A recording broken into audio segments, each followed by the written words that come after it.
Alô, torcida tricolor, meus queridos e amados amigos, sejam todos muito bem-vindos ao canal Hora do Flu. E aí, meus amigos, estamos com novidades para trazer para você. E aí, o Lescano, que fim vai levar o Lescano? Lescano fica no Fluminense. Bom, vem comigo que eu vou trazer tudo para você. Também vamos trazer sobre a proposta de futebol do Ademar Arraes, um dos candidatos à presidência do Fluminense. Divulgou no dia de hoje, tá? No dia 23, a proposta em relação ao futebol. Já vou te adiantar que ontem eu estava levantando essa discussão lá no Twitter, que faltava, na minha opinião, né, os candidatos a deixarem muito claro qual sua proposta pensando no futebol, pensando em Xerém, utilização da base. Ademar Arraes, eu não sei se viu nosso Twitter, ou até acho que não, né, e soltou hoje a sua proposta, e já te adianto que é uma proposta interessante, mas é claro que tem algumas coisas que a gente precisa discutir aqui. Também vamos falar sobre a movimentação já da situação, né, do Fluminense, Mário Bittencourt e a galera tentando diminuir ainda mais a dívida, né? Quem sabe aí pensando na SAF? Vamos trazer tudo para você aqui no canal Hora do Flu. Mas antes, peço gentilmente para que você se inscreva aqui no canal Hora do Flu. Se inscreva, venha fazer parte do canal que não para de crescer. Muito obrigado pela sua presença. Ative o sininho tricolor para todas as notificações e não esqueça de... Canta comigo! Arrebenta no like. Arrebenta nesse like aí, meus queridos amigos. Muito obrigado. Só pelo contexto, tá? Eu tô olhando um pouco para cima porque tem uma mosca enorme voando. Meu medo é aqui, ó. Uau, Deus me livre, tá? Mas vamos lá. Se bem que eu nem tomei café hoje, essa é a primeira refeição. Gente, começando com tudo, vamos falar então deste... Vamos começar com quem tá no poder, né? A gente tem então uma diminuição da dívida. Bom, a notícia que acabou de sair do nosso querido Marcelo Neves, né, do GE, que o Fluminense antecipa pagamentos de dívidas trabalhistas e realizará leilão de 10 milhões no TRT nesta quinta-feira. O objetivo é antecipar o pagamento de parte das dívidas, incluída no RCE, o valor é quase 20% do saldo devedor atual, estimado em 55 milhões. Então, o saldo estimado hoje para as dívidas trabalhistas é de 55. O Fluminense vai antecipar aí 10 milhões, cerca de 20%. O que eu quero dizer para vocês é o seguinte, isso aqui pode ser um movimento, aqui sou eu, né? Pode ser um movimento do Fluminense atacando as dívidas, né, que são ruins, né, aquelas dívidas complicadas, e vai atacar essas dívidas para diminuir, né, a dívida total do clube e poder ganhar mais porcentagem se caso passe a SAF, né? Não sei se você reparou, mas a SAF do Fluminense funciona dependendo do valor da dívida, a instituição fica com mais porcentagem do clube, né? Então talvez essa seja um caminho, né? E a gente tem então um resumão aqui que vai dizer, ó, Fluminense vai leiloar 10 milhões no TRT hoje para antecipar o pagamento de dívidas trabalhistas. E por que o Fluminense está fazendo isso, né? É porque o Fluminense ganhou, foi o ano em recordes de receita, até pelas vendas, Copa do Mundo de Clubes, né? Então, por causa de tudo isso, o Fluminense ganhou mais receita e com um pouco mais dessa receita vai atacar a dívida aqui, tá? Assim, eu acho que esse caminho é um bom movimento. Eu acho que você tem que pagar essas dívidas, né? E isso é muito bom. Aí eu fico me perguntando, eu fico naquela nuvem, né? Será que isso tudo é também algum jeito de fazer marketing publicitário no sentido das eleições, né?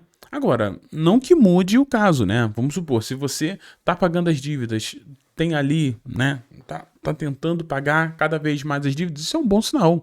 Independente se tá fazendo isso por questões políticas ou não, a gente tem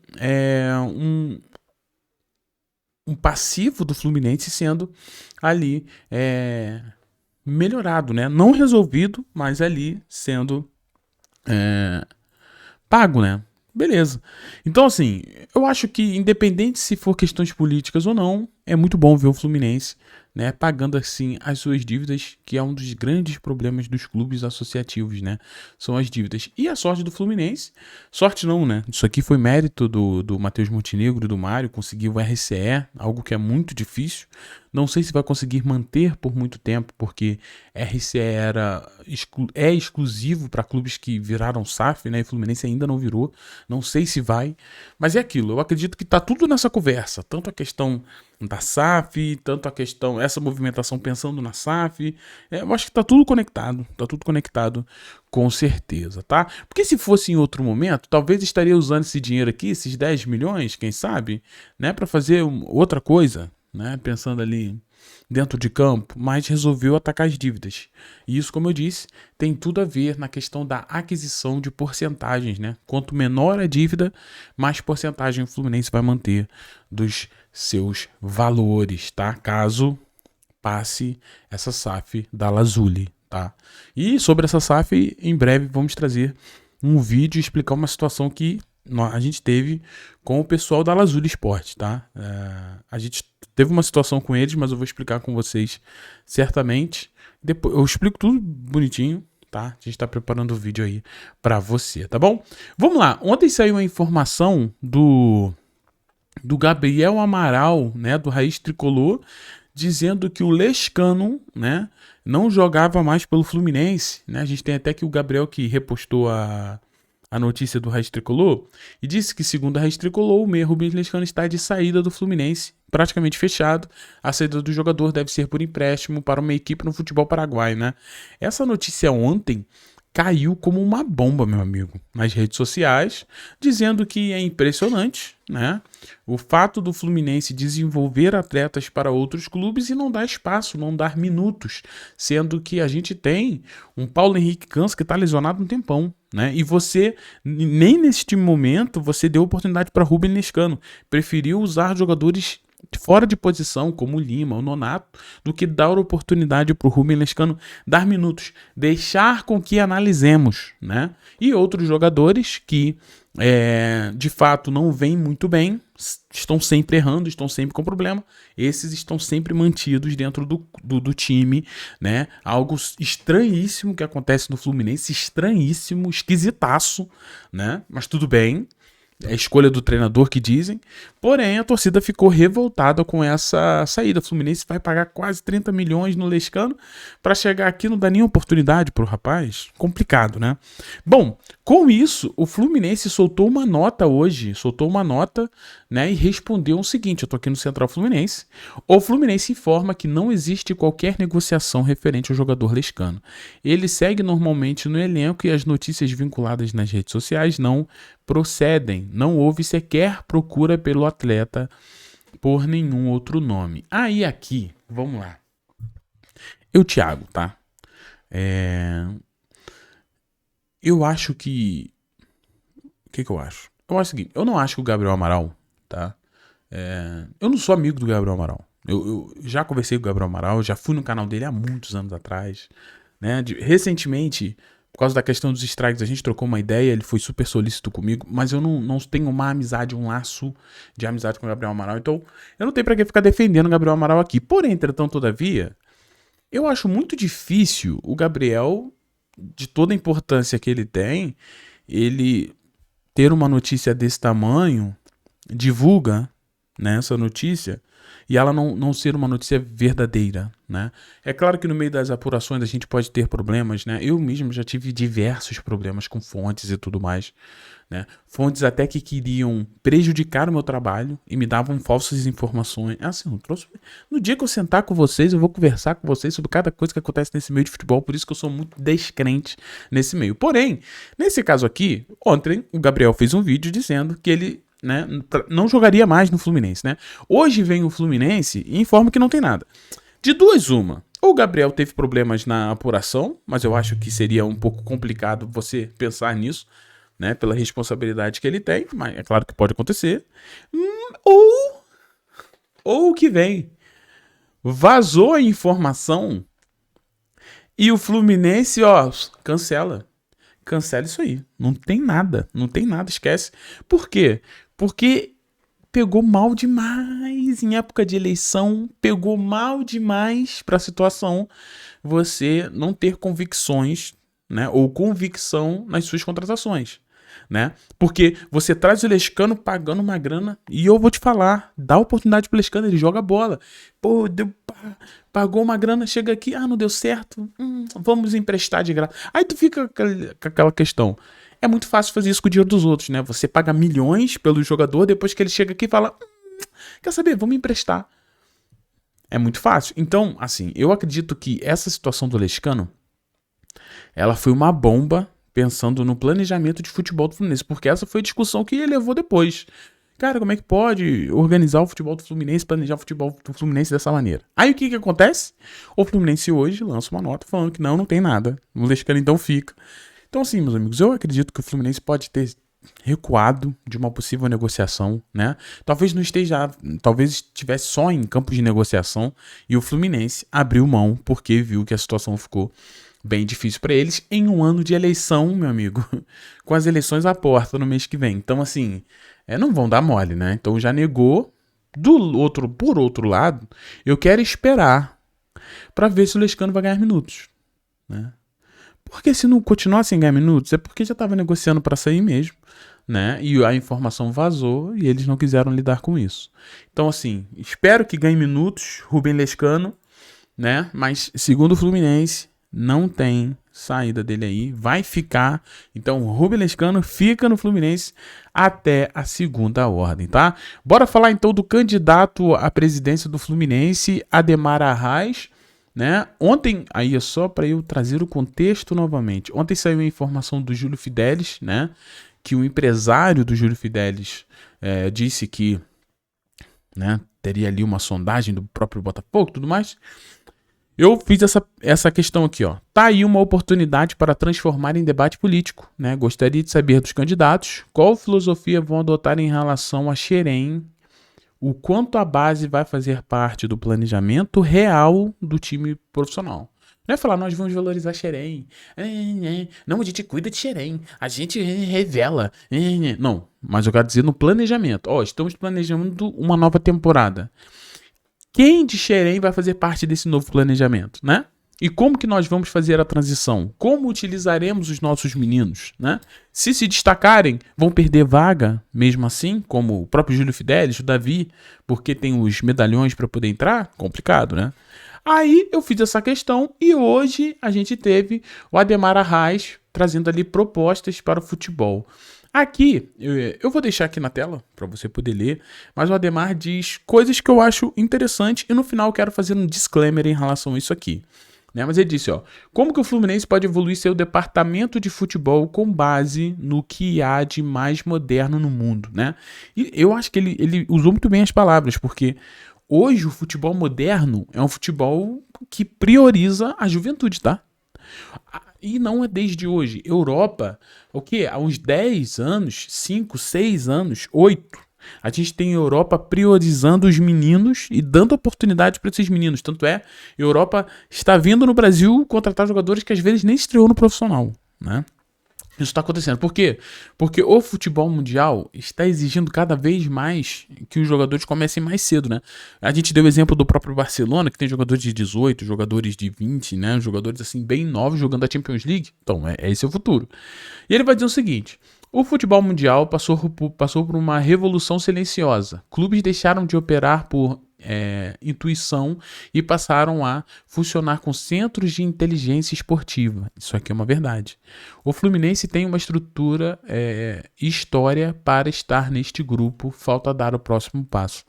Essa evolução, né, de você pensar o futebol muito mais com os números, com a ciência, é algo que é verdade. Se liga.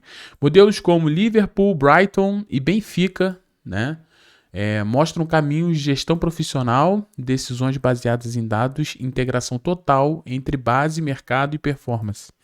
O Fluminense já tem matéria-prima para agora precisa de método, né? Então, matéria-prima a gente tem base, né? A gente tem um CT, né? E a gente precisa ter o método, segundo aqui o Ademar. Ela vai dizer, criar um núcleo de inteligência no futebol, inspirado no Bradford, né, e no Benfica Lab, né, que é o laboratório do Benfica. Esse núcleo cruza dados de performance, scouting e saúde dos atletas, né? Assim, o clube decide com base em evidências e não em percepções. Isso aqui é verdade, porque às vezes as percepções que a gente tem de alguns atletas, elas são falhas, né? E os números... é claro que não existe... Aqui um disclaimer que eu quero fazer da proposta do Ademar, não tem como tirar a parte humana em relação a um planejamento de futebol. Porque por mais que os números te indicam alguma coisa, número só conta uma parte da parada. Só conta uma parte da parada. Muita coisa ainda é percepção e muita coisa ainda é feeling. Porque senão seria a coisa mais fácil do mundo. Você olharia os meninos aí promissores e você contrataria os melhores do planeta Terra o tempo inteiro, né? Então é muito feeling. Porque o futebol, ele não é... os jogadores não são robôs, são humanos, né? Então a parte humana tem que existir. É claro que quanto mais dados, estatísticas você tiver, isso é melhor pra você. Mas o lado humano do futebol sempre vai existir. Gente, esse vídeo tá ficando enorme, mas para pra pensar comigo. Você tem um jogador que foi criado, né, numa família com muita dificuldade financeira, vivendo em comunidades ou vivendo nos sertões aí, né? Aí você tem esse jogador transformando totalmente a sua vida financeira, né, do dia para noite.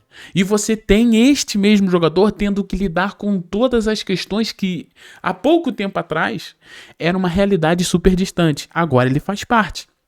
Então, assim, isso é um dos pontos, né? Esse é um dos pontos humanos que eu gosto de trazer. Outro ponto humano, cara, futebol é acerto e erro. Uma das grandes características dos jogadores que eu particularmente gosto de ver é quanto mais aquele jogador vai tentar depois de errar, né? Por quê? Porque existem pessoas, né? E aqui a gente tá falando de pessoas diferentes, que quando erra uma vez e fala, beleza, não vou tentar mais aquilo ali que eu errei. Porém, grandes jogadores são jogadores que arriscam muito. Tem capacidade técnica para fazer aquilo, talvez um movimento, um drible, um chute de fora da área. E não é porque errou 1, 2 ou 3 vezes, ele vai parar de fazer aquilo, porque ele sabe que aquilo ali, né, é algo que está dentro da sua skill, da sua habilidade. Então o que eu quero dizer para vocês é o seguinte, não tem como tirar a parte humana. Sem falar na questão, perdeu um pênalti. Cara, o futebol vive dessas questões, essas questões de fundo de poço, né? Que às vezes a pessoa tá no auge, às vezes é o melhor jogador do mundo, é o pior jogador do planeta Terra. Então, assim, essas questões psicológicas também são muito importantes. Então, por mais que eu acho que é maneiro, núcleo de inteligência, um laboratório, eu acho que isso é importante, mas isso é uma parte da. Precisa do humano, precisa da conversa, precisa da relação. Futebol é um esporte de relação. Futebol é um esporte de entrosamento, tá? Convivência, pessoas diferentes. O buraco é embaixíssimo, galera. O futebol é muito complexo, cara. Mas vamos lá. Fortalecer a rede de observação de scouting. Isso aqui é muito bom. Algo que o Fluminense já é muito bom. O scout do Fluminense hoje... Scout não. A base do Fluminense hoje tem um scout que capta jogadores de outros times que são absurdos. Já o scout no time profissional... talvez não deem muito espaço para eles, né? Pode ser. Exemplo do Brighton, que carimba talentos globais com o uso de analytics e rede própria de observação. O Brighton faz muito isso mesmo. Não só o Brighton. Tem o Brighton, tem o Watford, né? Tem o Ajax, tem vários outros clubes europeus que sempre vão olhar para os jovens talentos, não só brasileiros, mas de todo o planeta. O Fluminense pode fazer o mesmo com foco regional e integração com o Xerém. Definir metas esportivas mensuráveis. O Feyenoord, né, e o Porto medem sucesso da base por minutos jogados e retorno esportivo. O Flu poderia adotar algo semelhante internamente, sem precisar divulgar números, mas usando-os como uma bússola estratégica. 4. Criar um programa formal de transição de base. Isso aqui é o maior calcanhar de Aquiles. Talvez o maior problema do Fluminense no aspecto futebol, no aspecto base e profissional. É o nosso calcanhar de Aquiles. É aqui que quando alguém dá um peteleco assim, ó, desmorona tudo. Porque é realmente essa transição da base pro profissional é algo que, nossa, chega a ser ridículo, né? É horrível. Inspirado no La Masia, né, o Barcelona, e Ajax, o acompanhamento técnico, psicológico, aquilo que a gente estava falando para vocês, físico individual. Isso aqui é maneiro. Talvez de tudo que ele falou aqui, isso aqui eu achei o mais maneiro. Porque é o maior problema. E você ter um acompanhamento técnico é muito bom, psicológico melhor ainda. Pensa, é o que eu falei do jovem, de trocar a realidade. De ontem você não tem dinheiro para comprar um pão na padaria. No outro dia você tem o dinheiro para comprar a padaria. É tipo assim, um mundo muito louco. E tem que ter essa... O jogador não pode, né? Sofre, é difícil. Físico individual, que também é um dos grandes problemas, né? A gente tem... Eu acho que isso aqui já não acho que tem que ser só no profissional. Eu acho que já tem... A base já tem que começar a construir massa muscular nesses garotos, cara. Mas toda a base é assim, os meninos são muito jovens, né? Também é difícil ganhar muita massa muscular sendo muito jovem, depende do biotipo e tudo mais. Mas olha só, cheirem é um patrimônio, né? Que precisa ter sua lógica e formação institucionalizada. Beleza. Quinto, integrar o departamento de performance à saúde. Tá? Clubes como o Real Sociedade e Red Bull Bragantino tratam a fisiologia, nutrição e psicologia como um único sistema. Isso aqui é maneiro. Tá? Reduz lesões, melhora rendimento e aumenta o valor do mercado dos atletas. Isso aqui é muito bom. Cuidar da parte da saúde, né, física dos jogadores também é interessantíssimo. O Fluminense tem um CT de elite, base exemplar e uma marca global com estruturas já estão inspiradas no modelo do Liverpool, Brighton e Ajax. Pode se tornar um clube mais moderno, né? Eu acho que essa visão moderna do futebol a gente tinha que ter, né? Pelo menos em relação ao Fluminense. Porque quando se pensa na matéria do futebol aqui, né? Arbitragem, campos e tudo mais, é muito difícil, né? Mas o Fluminense precisa olhar para dentro, né? E eu acho que essa proposta eu gostei muito. Agora, uma questão sobre essa proposta. É uma proposta. Não existe garantias que o Ademar vai fazer isso aqui caso seja eleito, tá? Agora, se for eleito, que seja cobrado para que faça. A proposta está aqui, está registrado, né? É claro que isso aqui, uma implementação desse tamanho, não seria de uma noite para o dia, né? Demandaria tempo, mas é realmente uma visão bem legal, tecnológica, porém muito interessante. Mas é aquilo que eu falei, nem tudo são números. Fique com isso na cabeça. Nem tudo são números, Thiago. Nem tudo são números. Vídeo enorme, mas eu tô indo nessa. Beijo no seu coração, muito obrigado pela presença de todos vocês. Ter você aqui um grande presente, um grande privilégio. Ative o sininho tricolor. E você que chega até aqui num vídeo de 22 minutos, tu me ama, né? Pô, não é possível. Não, amo o Fluminense, né? Amo o Fluminense. Obrigado, tá? Beijo no seu coração, quem esteja bem, tchau. E valeu, pessoal.